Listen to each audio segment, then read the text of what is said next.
तर आपण काय करीत आहेत बघा.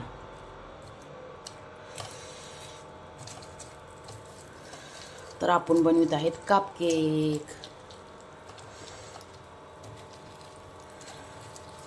वाव, एक घाणा आपण बनवला आहे. किती सुंदर आणि सॉफ्ट झाले मस्तपैकी.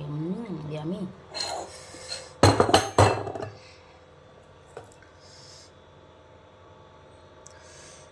ओ बस बस, थोडं थोडं टाकायचं आहे, कारण की ते फुगून खूप वरती येते. भरून जर टाकलं तर काही नाही, मग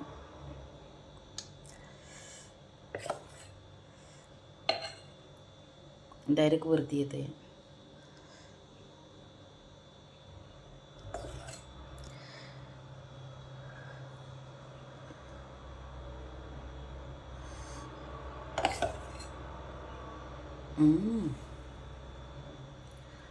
तर आपण आता ह्याला झाकून ठेवणार आहे. का बघा, हे आपलं केकचं सगळा राडा. हां, हो सॉरी, ठेवला आपण झाकून. आता ते